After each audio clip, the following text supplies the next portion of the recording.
Dr. Amanda Price, the Interim State Veterinarian with the Utah Department of Agriculture and Food.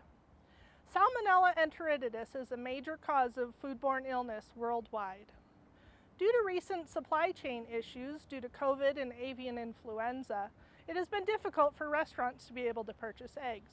A recent change in state law now allows small producers, those with less than 3,000 birds, to sell eggs directly to restaurants. There are some requirements that go along with being able to sell these eggs, and one of them is testing your flock annually for Salmonella enteritidis. We've teamed up with the Utah State Cooperative Extension to put together this video on how to collect and submit samples for Salmonella enteritidis for your flock. Hi, I'm Dr. Robert Erickson, a field veterinarian here with the Utah Department of Agriculture and Food. I'm filling in for Vanna White today, assisting Dr. Frame as he demonstrates how to environmentally test your flocks for Salmonella. And I'm Dr. David Frame with Utah State University. I'm an extension poultry specialist, and I am a veterinarian, board certified in the poultry medicine end of things. And we're here to kind of demonstrate what we have described on the PowerPoint video for you so that you have a pretty good idea what's going on. And so between the two of us, Dr. Erickson, I think we can probably get through this. So what I've done is laid out here some of these are the equipment that you're going to need, and they're described in the PowerPoint. And so we'll just kind of go step by step on, you're out in your pen, or you're out close to your chickens and you're ready to take a sample. The first thing that's really important is to make sure that you've got some gloves.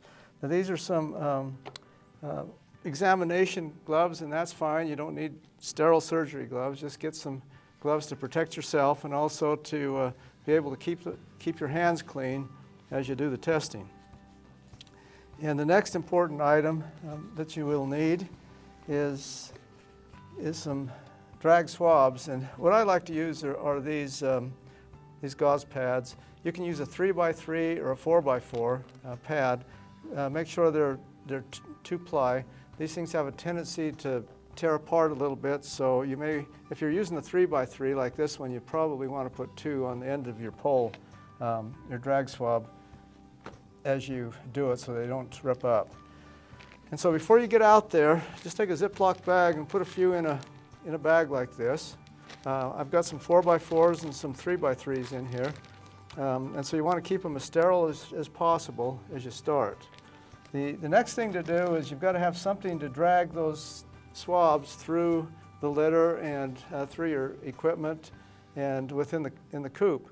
And I've found that the best thing to do is to find something rigid, either a rigid piece of wire with an alligator clip on it, or my favorite is just to get a 1/2-inch piece of PVC pipe about 4 feet long, 3 to 4 feet long, and then just go to your local auto store and pick up a battery clamp. And you can just shove that thing down inside there, and that works really good for multiple sampling. Some people use string with a swab, but it just doesn't work very well because you can't get up and around where you need to. This thing is ideal for that type of thing.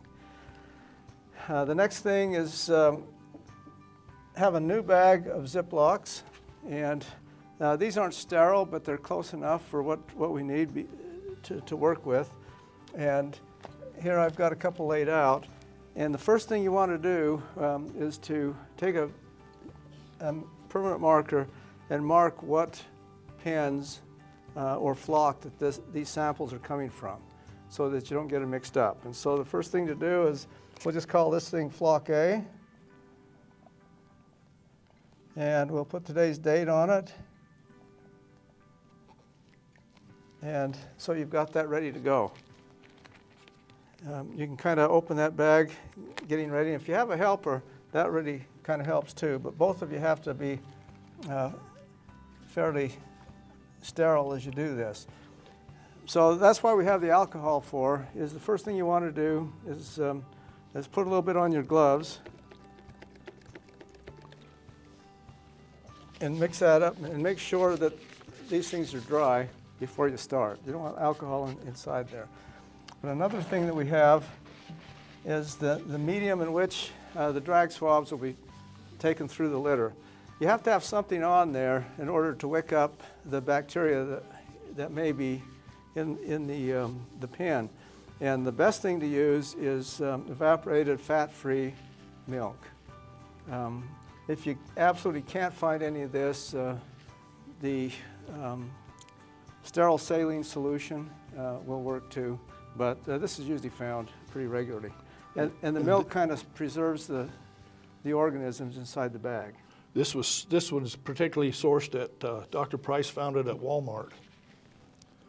And then many of you may recognize what that is. This is something to open the milk with. If you don't have an actual can opener, you can just use a screwdriver that's got a medium-sized blade on it. So before you start there, you want to have your paper towels or something to clean these things off with. If you have sterile or those alcohol wipes, they work pretty good too, but alcohol on a paper towel works about as good as anything. So you sterilize your equipment, make sure that the top of that thing is cleaned and wiped off. And again, make sure that it's dry before you do anything. You might want to shake it a few times, make sure you get that mixed up a little bit, and then you'll open your can. Just a little bit on the bottom there maybe, and have that ready to go. And what I like to do after taking a swab is use a bottle of alcohol that you can pour right over the whole thing, you know, to get that thing really cleaned out. Make sure there's no dirt or anything from your previous swab that's down in there.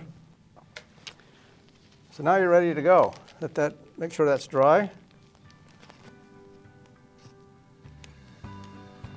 Reach down the packet.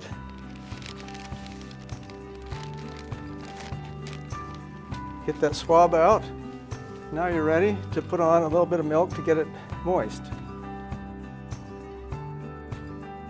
Okay, so now you've got the medium on the swab, and you take that swab and you will drag that through the litter, over the nest boxes, roost area, and make sure that when you're dragging it through that you have it in front of you so that your shoes are not, it's not actually tracking where your shoes are. So you want it in places that you're not going to track. The good thing about this is you can get right in those nests. You can get on the roost themselves, and this thing works really well that way. So after you've taken your swab, you'll want to get your marked bag, open that up, drop the swab in there, seal it off, clean off your clamp immediately so you don't forget. Take your paper towel, wipe that out, and you're ready for your next flock. You want to add just a little bit of canned milk to that bag once you're done, just enough to keep it moist. Want to knead those a little bit, make sure that they get moist. You don't want so much milk that it's pouring out of the top or anything like that. You seal that bag off, and if you've only got one flock, that's great, but if you've got more than one flock, you would do the same thing in another bag, and be sure to take each of those bags and put in a larger one for shipment. That way, if one of them leaks or something, it doesn't leak out at the postal service or something like that. So you'd put your bags in another larger Ziploc, zip that together,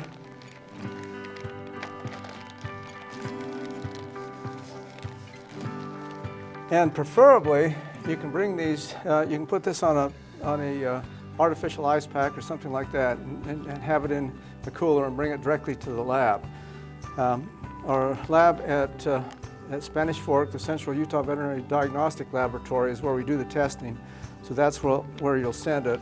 And there's the lab form that would be used for our laboratory.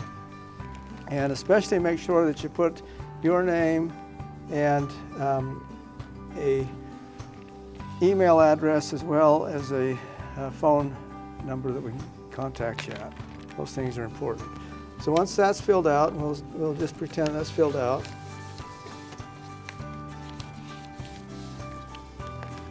Put that lab form into a separate sealable Ziploc so it doesn't get wet for what's in there. And you can put that right on top of the styrofoam bag, and then you can seal the whole thing shut, put the address on there, and send it to us. Then you'll address it to the Central Utah Veterinary Diagnostic Laboratory, and please send it FedEx overnight. We've had some problems with sending it other types of things. UPS works pretty good, but sometimes you don't get it till the following day. But if you send it FedEx overnight, for sure we'll get it. I just am so impressed with producers, and I know they are adamant about having a safe food supply as well as we are.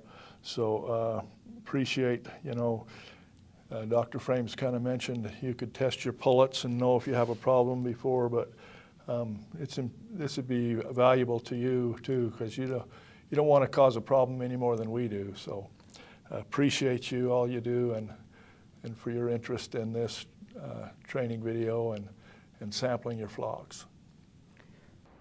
A big thank you to Dr. David Frame with Utah State Cooperative Extension and Dr. Robert Erickson with the Utah Department of Agriculture and Food for putting together that demonstration. For more information on Salmonella and the National Poultry Improvement Program, please visit ag.utah.gov.